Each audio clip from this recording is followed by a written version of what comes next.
Right, good evening. I'm Sally Pavey. I am chair at the moment of CAGNE. This is our 9th AGM, and we are recording it to save lots of notes being written up. And if you want to afterwards, it will be on our YouTube channel. Welcome you all to our AGM. We really appreciate you coming to this. And this evening we have a wonderful speaker, especially with the local elections zooming up in May. It's going to talk about the local elections and how they're doing on the climate change front. So what I'm going to do is, Jill, you can't hear anyone. You should be able to. Don't know why you can't. Do you want to go out and come back in? That might be the answer. Excellent. Okay, so Annie, if you'd like to unmute yourself. Now, Annie Pickering is the co-director of Climate Emergency UK. Local councils have a huge role to play in decarbonising our communities. They can influence what transport we use locally, the food served in schools, and what type of new homes are built. Climate Emergency UK is creating the Council Climate Action Scorecards, a campaigning tool that measures the actual climate action taken by all UK local councils. This tool can be used by residents to influence their council's climate action. So I'm going to pass over to Annie now. If we all stay on mute, and then after Annie's finished talking, we can ask questions of her. Oh, I keep getting Ray. Right, Annie, go for it, and we'll see if I can get you on the main screen. Great, thanks for having me, guys, and lovely to see all of you. I live in Brighton, so it's not a million miles away from Brighton, but it does save the train going up doing this all remotely. So I'm briefly going to describe who Climate Emergency are and our work, and then I'll talk a little bit about how you can use it, specifically around airports and obviously the local elections coming up. So Climate Emergency was founded in 2019 by a councillor, Kevin Freer, because there were lots of councils declaring climate emergencies, but no one was really tracking it and no one was really learning from each other. So we started out just as our website for who has declared a climate emergency, and then it evolved into, okay, which councils have a climate action plan. Then we worked with My Society to make that database a lot better. And I came along and was like, this is good, but how good is a council's climate action plan? It's all very well saying you've got one, but we all know that some councils are better than others. So how can we quantify and explain this? So last year in January 2022, we published the Council Climate Plan Scorecards, where we scored every UK council's written climate action plan. And I'm going to show you that website in a moment, and it's still available and you can use it in your current campaigning.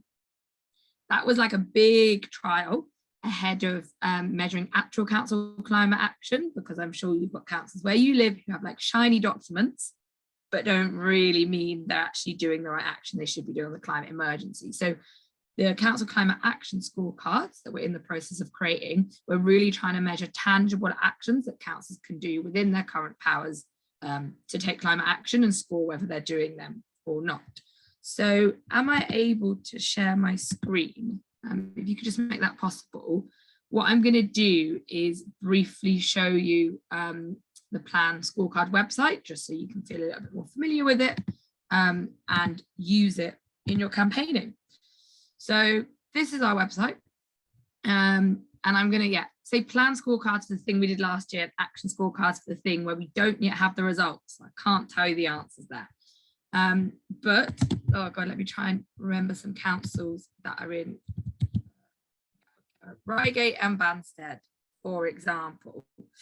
You can type in your council's name, and when it loads, it will show you where they scored compared to other councils and for each section. And if you click on it, you can get a lot more details about why they scored what they did and compare it against other councils. So let me think of another council that I know. Crawley's kind of near you guys. I mean, you might want to use better ones than this. It's just testing my Southeast knowledge. And you compare it and see how they compare. So for example, Reigate and Banstead are doing much better on commitment integration. I mean, okay, Crawley didn't even have a climate action plan. It scored 0 on everything. And you can also look in detail at each question, and how they scored and why they got the point and where they didn't. What I also want to show you is we've got this guide that says how to use the scorecards. It's probably stuff you already know. We've got like 10 things that you want the council to do, and you've also got things to do to kind of understand a bit more about how councils work and how you want to move those. So I really would encourage you to look at this afterwards, especially with local elections coming up. You could definitely use these plan scorecards as a hook to talk to potential candidates, talk to current councillors, hold an elections hustings or anything like that. I'm now going to show you the action scorecards because I think you might be interested in them. So we're in the process of marking them. We use volunteers to do the marking based on primarily publicly available information. And we had 125 volunteers last year and we've got 200 this year. It's too late to volunteer with us for the first mark, but do join our newsletter to find out how you can get involved at other times. So the full methodology is here for you to see. And although the results aren't available, this is still a really valuable campaign tool for you. Firstly, to understand what councils can do within their current power, and then to use this as a prioritised action exercise for yourself or for other people, because we know that for every question, at least one council has done the action. Doesn't mean every council has done one, but we all know like they are possible. But I'm going to focus on the transport section, given that you're an airport group, which might be of interest to you. And I'm going to go to the end because we've got this question about whether councils have approved, expanded or built a high carbon transport project since 2019. And we're answering that by FOI requests. And basically if a council has, like, I don't know, approved the expansion of Gatwick Airport, it will get negative points, even if it's done really well in all the other questions in this section. This could drop down their section point to almost nothing. There's another negative question that I wanted to show you as well. Obviously, you can spend more time looking at these in your own time, but I wanted to use this website just to show you that it's real and you can use it. Which is about whether the council have any direct investments in airports or high carbon intensive industries. So I don't know whether councils locally have shares in Gatwick Airport. We know like Luton Council like pretty much owns Luton Council, Luton Airport. And Manchester is a really good example. Like they score quite well on our climate plan scorecards. They look like they're doing well, but we've added this question in so we can kind of highlight that hypocrisy and be like, okay, cool, you're scoring like 80%, but actually you're going to lose a load of points because you're directly investing in an airport. And then the final question I wanted to show you was in collaboration engagement, which is whether the council has passed a motion to ban high carbon advertising. So I don't know if you've seen this, it's a campaign by Ad Free Cities and Advertising, and they get councils to commit to not using any of their advertising space for high carbon, such as airports, fossil fuel companies. So that might be just like poster board spaces, or in some cities, they've now got those like computer screens in the street. So given that you guys are quite near an airport, that might be something that's interesting to do. And yeah, you can use this question and kind of start the campaign now if you want. Obviously, the results are going to come out in the autumn. I didn't say that, sorry, autumn 2023. So you'll be able to, compare councils and use that as much as you want. Just briefly on councils, because I used to work a lot in local government, I guess I still do. Local elections, particularly sexy, but you can have a real impact. Like, I would really encourage you to think about the potential candidates. What do you want them to come out, in favour, for, or against? Is there like a pledge or a declaration that they can sign? And you might want to target your energy in a particular ward. So I don't know, maybe Bob is like super pro Gatwick Airport, but actually their majority isn't very big.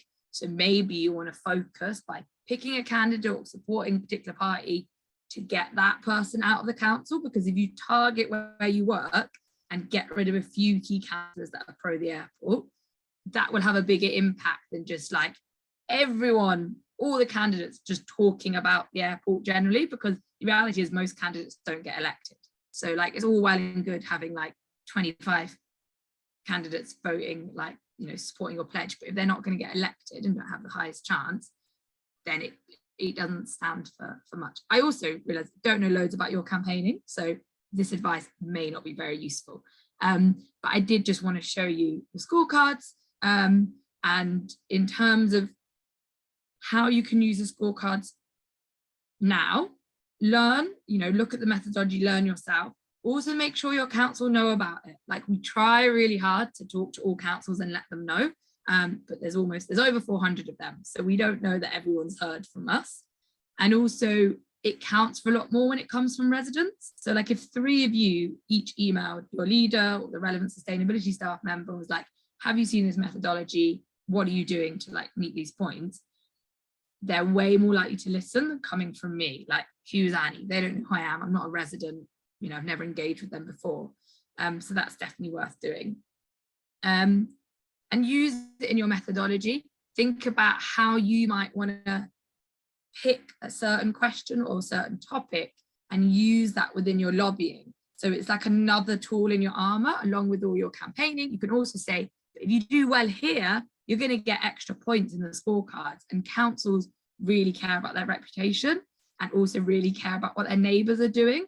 So, you know, if Reigate gets good points for one thing, maybe the neighbouring councils might also want to do those things so they can like not be left behind. And that's a really brief covering of like what we do. We're also very willing, once the scorecards are out, to kind of do some training with groups to understand how to use those scorecards in their council campaigning. And I guess also looking at the scorecards gives you a really good picture of what powers councils actually have to take climate action. Like, councils just don't have enough money to do retrofit for every home in the UK now, sadly. But there are things they can be doing to encourage retrofit. And that's what we're scoring councils on, because that is still important work to be done. Like I said, it's too late to volunteer for the first mark now, because that training has already started, and we actually started some of the marking in January.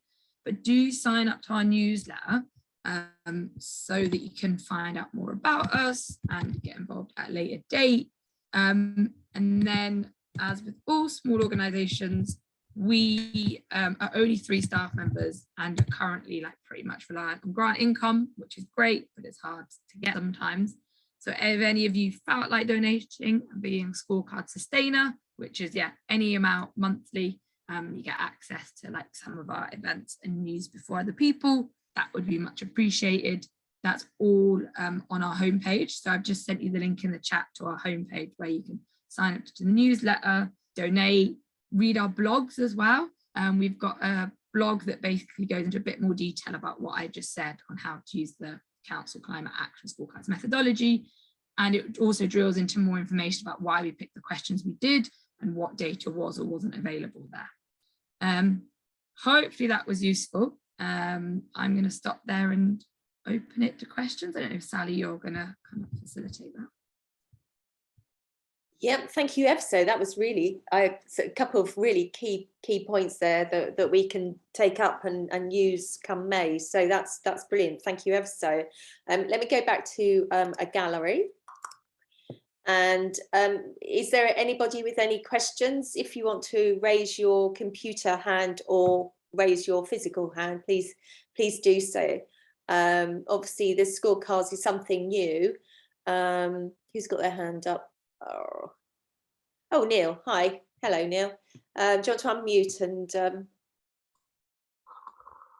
Yeah, sure. ask away? Can you hear me? Yes.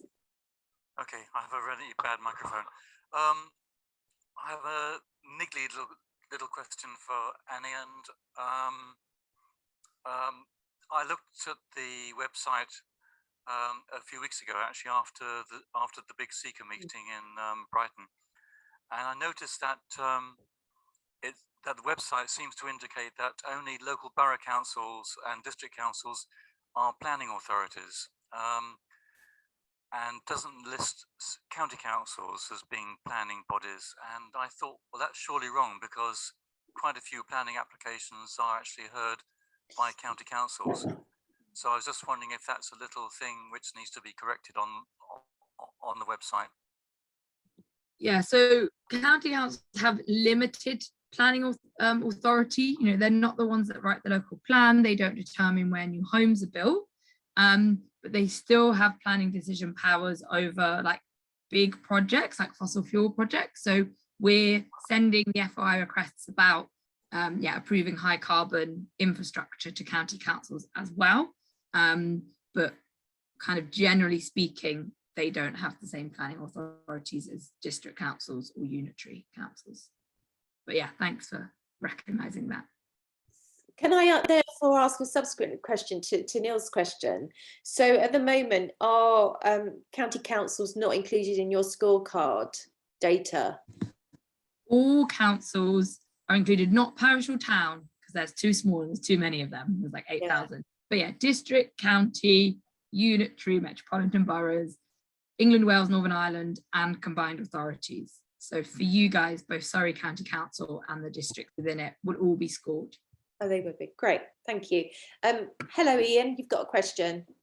Yeah, good evening. Thanks very much. Looks very interesting. I'll have to have a crawl around that website later. Does it do anything on scope 1, 2 and 3 emissions? I mean, I'm particularly interested in the fact that councils, you know, focus on 1 and 2, like Mid Sussex, and are very proud of that. But really, the bulk of emissions that come out of council are all scope 3, and they're not counted at all. Yeah, good spot there. So we've got 3 questions on that in the governance and finance section. One is the council reporting on its own emissions? Because not all councils are doing that. And we've got a requirement for how we think they should be reporting, like some basic guidelines. And one of those requirements is that they're doing scope 1, 2 and 3 emissions. So if the council are reporting, but only 1 and 2 emissions, even if the emissions have reduced, they're not going to get those points because we want to see them looking at all. And then the next question is, has the emissions gone down? And we realize they might be going down kind of unfairly because of COVID and working from home, because the data will be from previous years, but we can't, you know, change that. So there is a question about whether the council's own emissions are decreasing. And then we're using Bayes data, which we know isn't perfect, but that's what everyone else also uses, to see whether the area-wide emissions have gone down there as well. And a little final thing to add is we do have a question on the council's procurement policy, because that's often where a lot of those scope 3 emissions, like they can influence them. So there is quite a detailed question on how they're making their procurement policy more sustainable as well. Cool. Sorry, I'm writing notes. Has anybody else got any additional questions they'd like to ask of Annie? Right, I can't see any hands, and I can't see any electronic hands. That was fascinating. It really was, and I'm going to spend time like Ian on your website, looking up a lot of these things, because I think there's a number of things there we could use in the May elections to start with, and then obviously come the autumn, you'll give us a lot more to be able to look at. Perhaps we'll use your scorecard, if that's right, for the May elections, and just see. Yeah, please do. I've just remembered that I think it was actually in Tower Hamlets, some campaign groups used it in the last elections as a hook. They were like talking to residents and being like, look, you know, Tower Hamlets scores like only 20%, and, you know, Southwark next door is scoring 70% on the plan scorecards. How can you make it better? Because I think, although the numbers aren't like true science, it's a bit more real than being like, they've got a bad plan. You're like, what do you mean by that? If you can say like they scored 20 and another council scored 80, everyone knows that 80 is a lot better than 20. You can kind of like visualize better. I think for me, the high carbon transport one, and the ad space for high carbon as well, because all the, you know, billboards and things, Gatwick use. So that would be a really good one to utilize. So yeah. Right, so anybody else got a question? Last chance before I say thank you very much to Annie, unless you've got anything else you'd like to share with us, Annie. No, I'll stay on a little bit because I'm just going to find some of those links about the ad-free cities and stuff. Oh, great. Okay. So is that, sorry, you want to share again, or are you going to put them in the chat? Or sorry? No, I'll put them in the chat. You can continue with your AGM, but I'll just Okay, so huge thank you to Annie.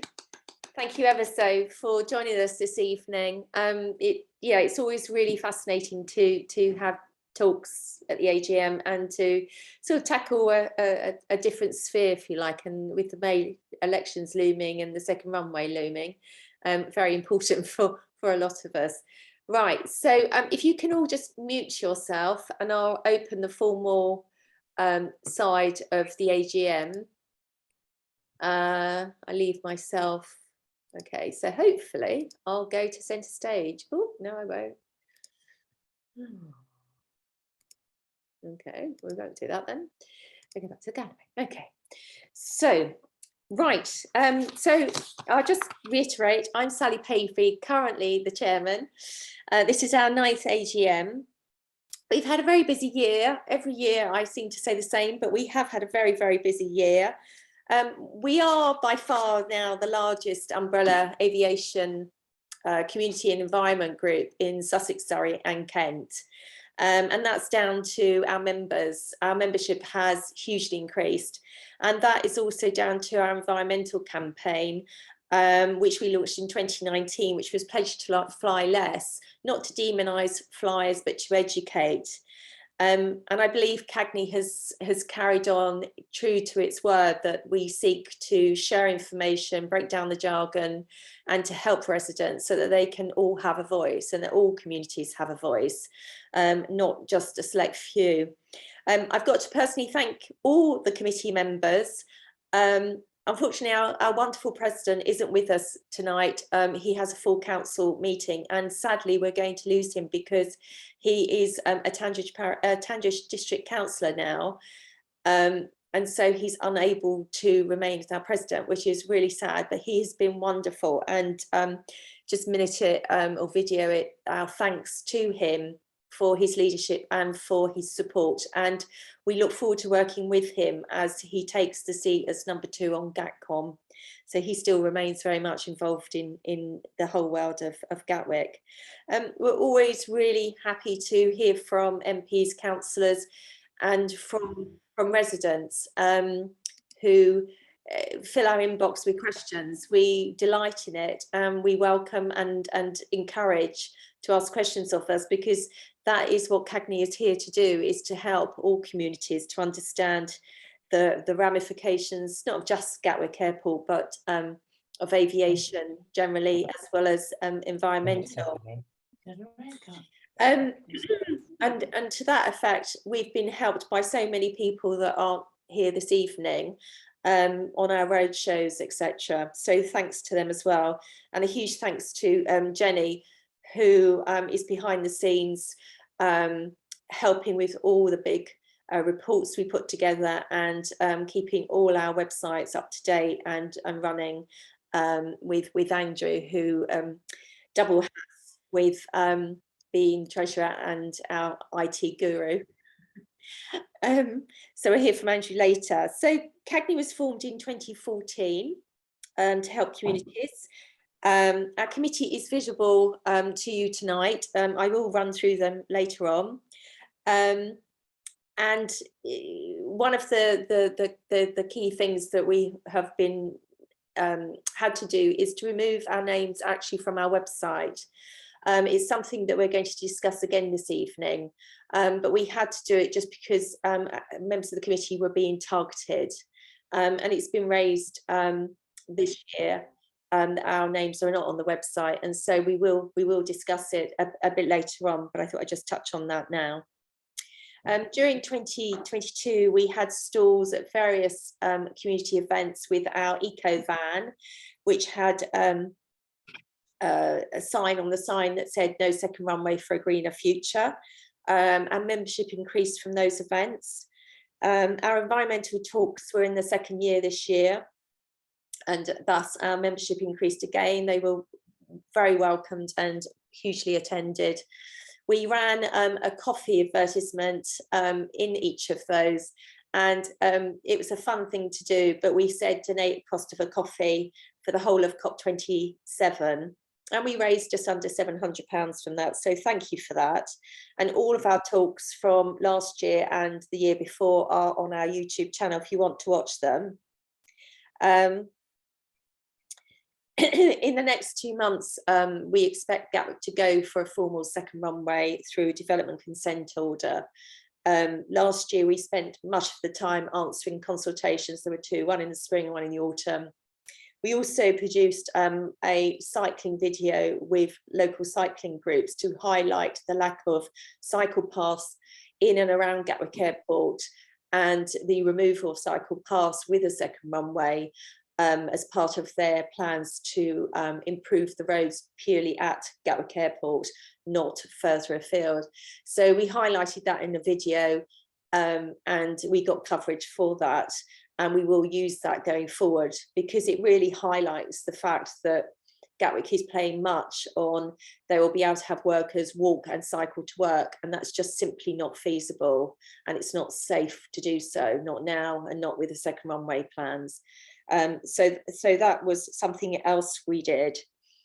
We've worked with lots of local authorities, and we've obviously continued to lobby MPs. As we mentioned, unfortunately, the government continues to finance aviation. And one of the key things is the modernisation of airspace. CAGNE spent quite a lot of time trying to seek fairness for all communities when it comes to the modernisation of airspace, which is known as FASIS, and in the north it's known as FASI North. It's called Future Airspace Strategy Implementation South or North.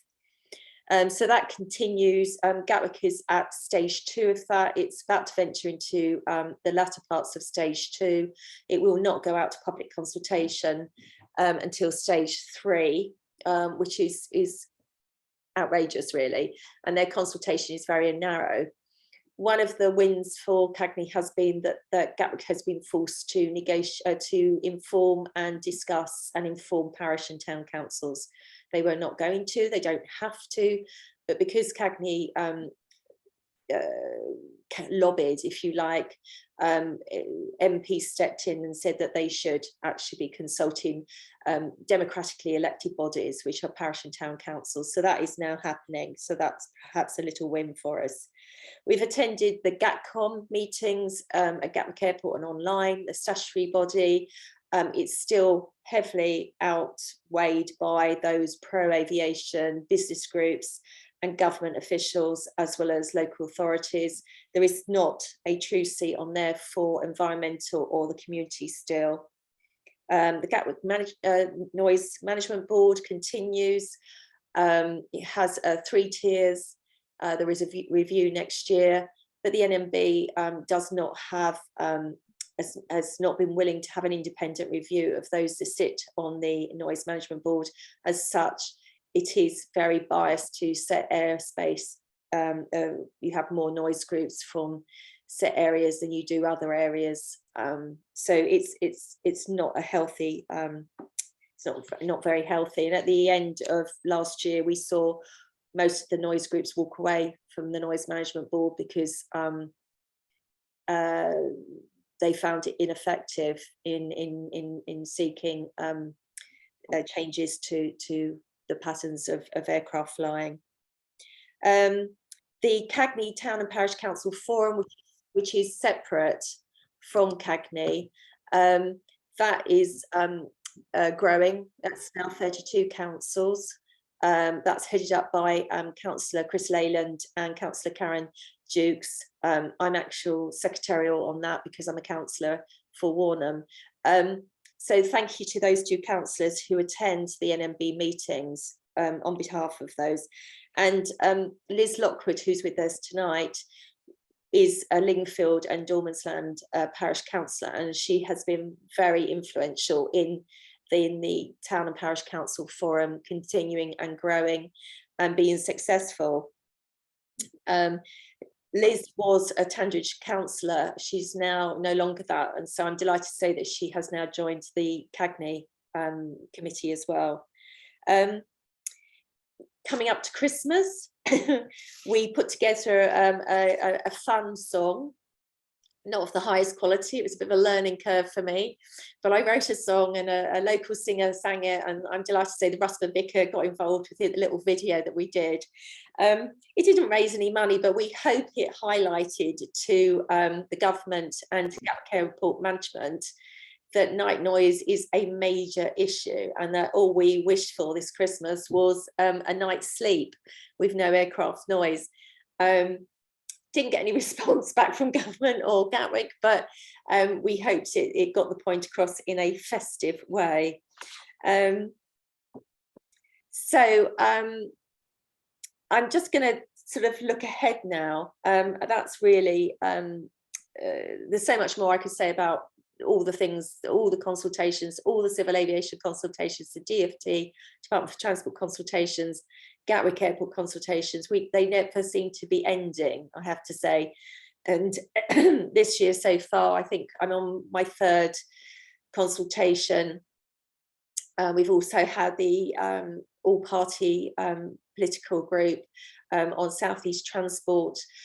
We have joined in supporting Ella's Law for clean air, because we believe that that could be a reason why Gatwick Airport is stopped with the second runway, because of the research that was done by the Imperial College. You may remember Dr. Gary Fuller spoke our first series of talks about the 2.5 particles that come from the airfield at Gatwick. So we're supporting Ella's Law. We also have questioned why advertising from aviation doesn't actually include details of the emissions or inform the consumer.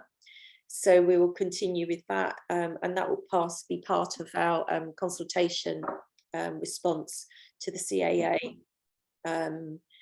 in beginning of April is the deadline on that one. I think it's the 5th or 3rd or 5th of April for the deadline for that one. We also delighted in that consultation that the government have actually taken forward our idea of having details of emissions at time of booking your flight. So that's also in that CAA consultation on environmental. So that was a bit of a win for our Pleasure to Fly Less campaign launched in 2019. As I previously said, Gatwick will go for a second runway in the next couple of months through the development consent order. Our solicitors lead day are ready. We do need support, as in people who are prepared to read documents. Apparently there are thousands and thousands of pages of documents that will be delivered to the planning inspectorate, and it will be down to committee members to take a section and read it. So if you would like to take on a section, please feel free to contact us, as it'll be all hands on deck to actually produce a knockback. As far as we're concerned, Gatwick is seeking to rebuild the emergency runway as a second runway. We do not believe it is making best use of current facilities, because it can't currently be used concurrently because it's too close together. And the amount of new infrastructure that has to be put in place for that second runway, plus taxiways, plus a new runway itself and lengthening, we don't believe it actually is making best use of current facilities.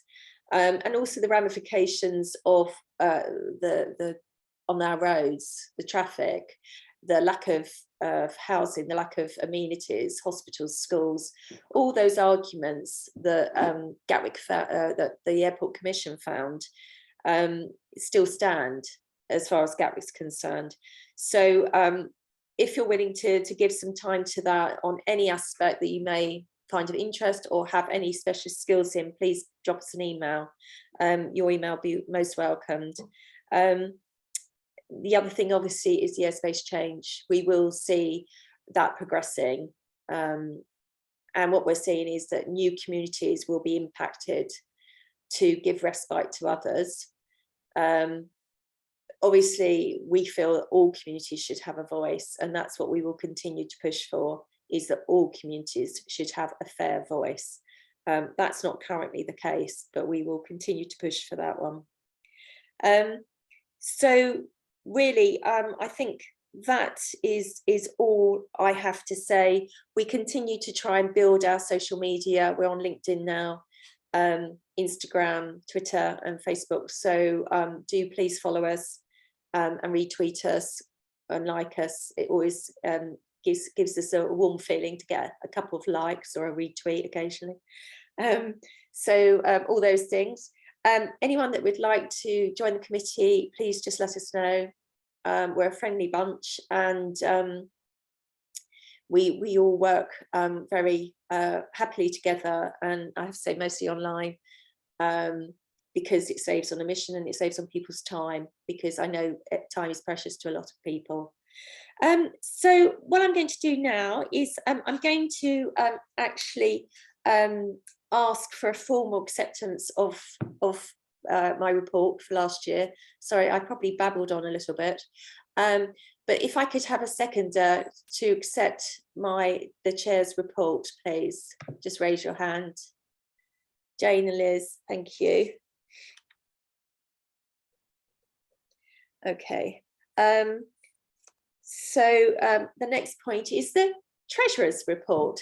So I'm going to invite Andrew, who's our Treasurer, to give our annual financial statement. Do you want me to share the accounts, Andrew? Sorry? Do you want me to share the accounts?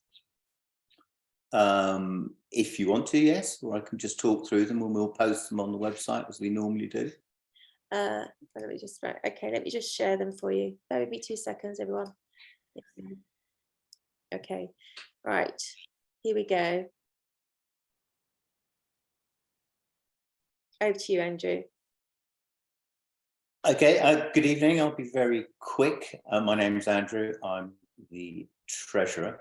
So just to go through the accounts, income, as you can see, was a total of just under £6,000, broadly split between small donations of 3,000 and a single large donation of 2,750 from Netcast Estate. That comes in as a monthly credit to us, which is very good of them. I'm not sure. As far as I'm aware, they're going to continue that into 2023, which is good news.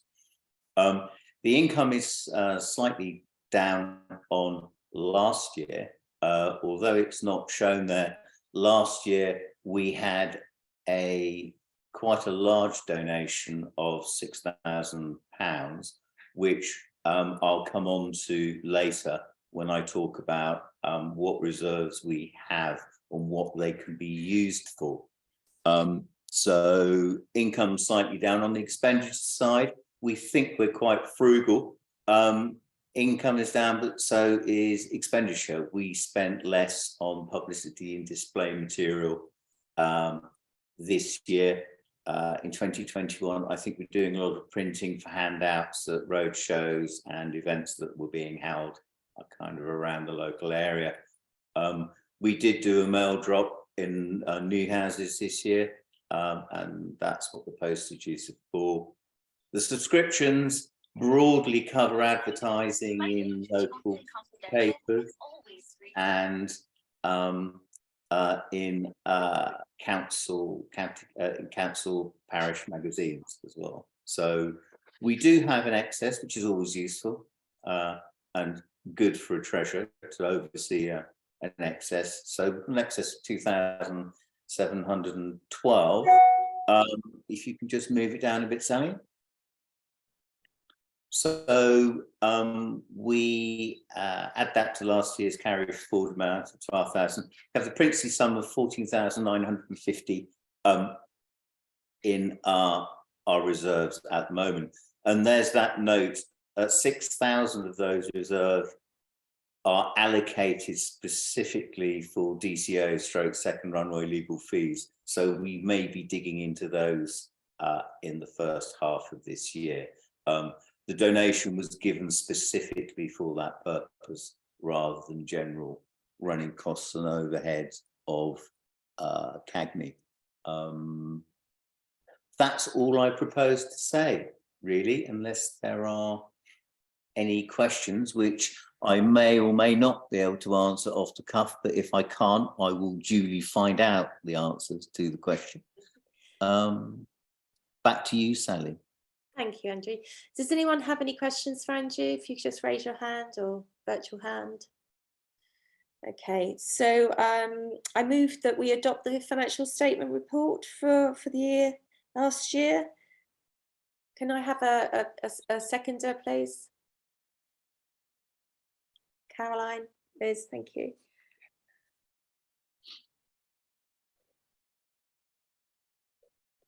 Okay, lovely.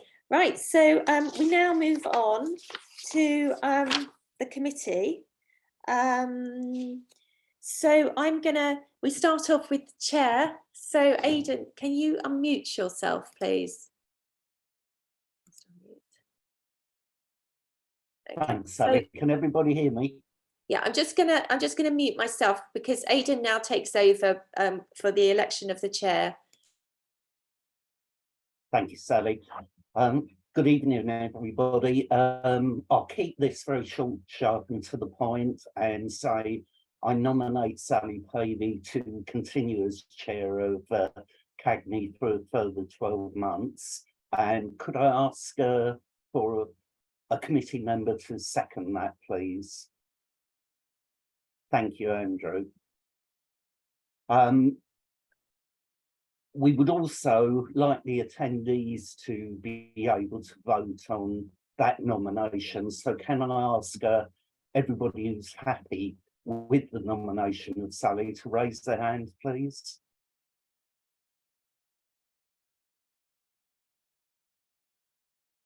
Okay. I think that's pretty unanimous from what I can see. Excellent. Thank you, Sally. Thank you very much, Aidan, and thank you everybody for I think for voting me in for another year as we enter into our next year. But thank you very much for that vote of confidence. Sometimes I do find I'm sort of by myself with my computer. It's really nice. I really enjoy the AGM, and it's a real vote of confidence. That is okay. So now it comes on to the committee. So the committee is Aidan Zeal, Jane Volk, Caroline Taylor, Andrew Cadman, Lisa Morris, Liz Lockwood, and Maggie Beeson, who's not here, I'm afraid. She's our Kent representative. So could I have a secretary from those attendees rather than the committee, please, to accept them as a committee for the next year? Can someone raise a hand to second that, please? Ooh, I've got iPad. Sorry, I don't know your name. You just got iPad. Neil, I'll take you. Sorry, I'll take Neil because I don't know Neil. Thank you. And then can we just have a vote from everybody to take that forward so that we have a count, either your virtual hands or your real hands if you want to show yourselves. Thank you, Jenny. Gary, thank you. Neil, thank you. Okay, there's a Judy, thank you. Okay, right, we'll take that as okay. Right, so congratulations, committee, you're back again for another year. Well done. Well done. Okay, so all I have now is any other business. So any questions from anybody to CAGNE committee, anything they'd like to raise with us? Speak now. Gary, is that a new hand or would you like to ask a question, or is that an old hand? Oh, it's an old hand, right, okay. Oh, Neil, you'd like to ask a question. Do you want to unmute yourself? Sorry, oh, yeah, that's it. Well done. Yeah, thanks, Sally. At the beginning, you mentioned that some committee members were receiving some abuse and that you feel that you needed to yes, that's very good take their names off the website. I was wondering if, I mean, I'm not aware of what's been happening, so I was wondering if you could enlarge on that a bit, you know, without causing yourself any distress at all. Okay. No, not at all. I'm happy to explain it. You're absolutely right. Thank you for that. That's yeah, getting old. Brain's not working. It's full of aviation. So yes, the reason we took the names down from the website, we used to have a map that showed the locations where we lived. And anybody who requests, so all of the officials at Gatwick Airport know exactly who the committee members are and where they are based. The reason we took it down from our website was because we were targeted, me particularly, but also other committee members, and we lost 2 committee members because of it. It was a lot of bullying went on to try and get CAGNE to agree to move airspace, move noise over other people, and that's something that CAGNE will not do. We feel quite, it's one of our sort of ethoses that we will not move noise from one area over another, and that all communities should have a fair and balanced voice in things. So we lost 2 committee members over that, and that was really sad. And that was targeting with emails directly at them.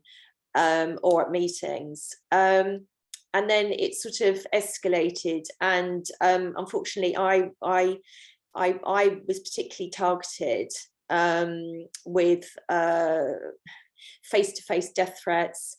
The police gave me a noise buzzer, so when I actually went to Gatwick Airport, I could let it off if someone was unpleasant. We then had letters read out, statements read out, and then abusive letters sent. It actually resulted in legal action. We also had a business group that put things on social media about me, which led to legal action again, and lots of unpleasantness for me with police and national media about false allegations, etc. And it was published in a glossy magazine, circulated, and on social media. My personal details were put on social media. Gatwick Airport put my personal details on their website. And so we as a committee decided to just to take down our names. But if anybody requests them, we provide them. No, there's no, but we also provide a reason why we took down our details. As I say, all officials know, but unfortunately, there are a lot of people who have a vested interest in Gatwick Airport being successful. And there's a lot of people who unfortunately are concerned with where they live, and rightly so, but shouldn't target individuals that don't agree with them. So they were the reasons we took them down. It really, I think it's up to individual committee members whether we put them back up or whether we just have a map to the locations we're based in. It's something that's really open discussion. At the end of the day, we are your community of aviation and environment group. So it's really down to our members, but also it's down to committee members, how they feel. So perhaps it might be an opportunity to go around the room and just see what committee members, now they've been re-elected, because it's not really my call, but Andrew, start with you as you're next to me on the screen. Yes, I mean, I don't mind my name being available publicly on the website. I don't mind my email address being made available on the website, and I don't mind having a broad geographic area being available on the site, so RUSPA. But I think given your previous description, having a full postal address and a telephone number, if the membership wanted it, I would consider it, but my own personal preference will be not to have my address up there. But, you know, and as I will potentially be putting information up on the website, I think we just need to make it clear that if any more personal private information is needed, if people contacted the general email address, that it will be provided on a one-by-one basis, depending on the reason they wanted to actually have my, you know, postal address. If they wanted to send me something, they could email it as an attachment. So that's my view. Thank you, Jane. Yes, thanks, Sally. Well, I would agree with Andrew. I think we've only had one mischief maker over the names not being on the website, haven't we? Nobody else has created a problem. And I think that's just, and people will get used to that. Okay, thank you. Aidan, you're next on my screen. I'm exactly the same as Andrew, fully support and agree with what he said. Lisa? I'm happy to have my name and location on there. I just would suggest that if people want to contact the committee, they use the standard CAGNE email address and know that there's a commitment then that it's forwarded to all of the committee members. Yeah. Yeah, that is one of the key things, isn't it? That if everything that comes through that CAGNE address goes to all committee members, which it does, yeah. Caroline? Yeah, I agree. I don't mind my name, but I don't want my email or my home address published, really. No. Yeah. And Liz? So I can have tremendous empathy with you on this one, because as a Tandridge District Councillor, I was subjected to some particularly horrendous and vile online and malicious communications by political opponents. That's one of the reasons why I stepped down from Tandridge District Council, because it was just not worth having.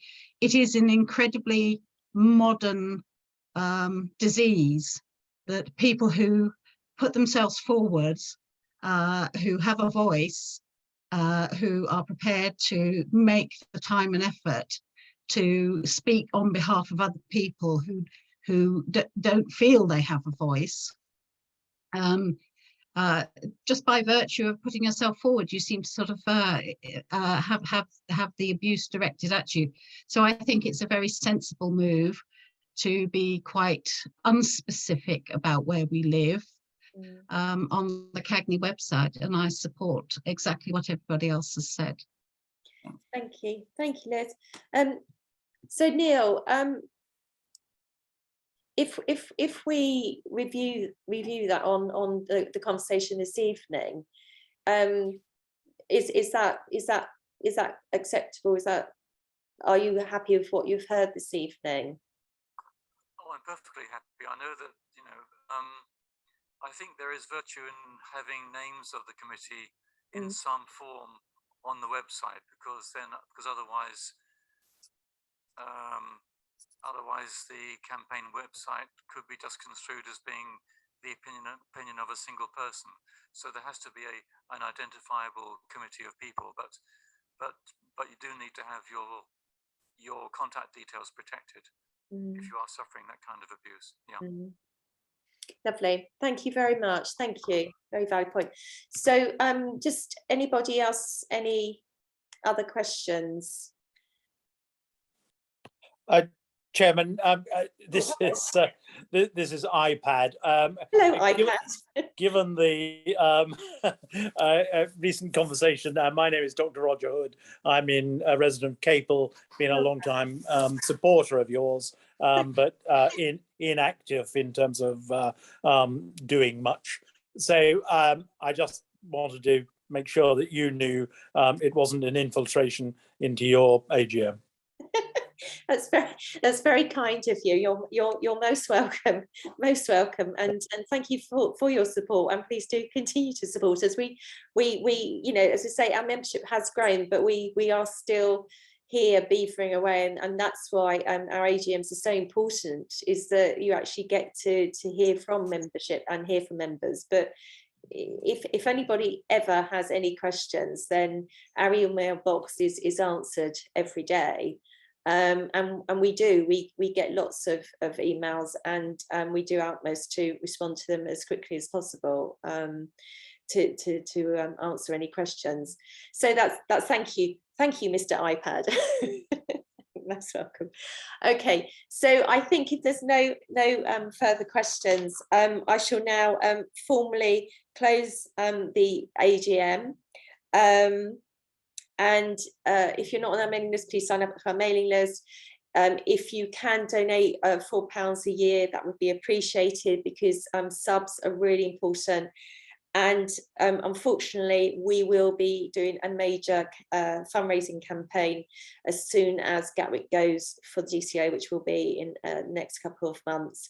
I know our finances look quite healthy, but when you start to employ barristers and experts, that money will soon start to disappear, and none of us charge any expenses, and a lot of us do cover a lot of the costs of things we do, such as travelling to Gatwick Airport or even mailings.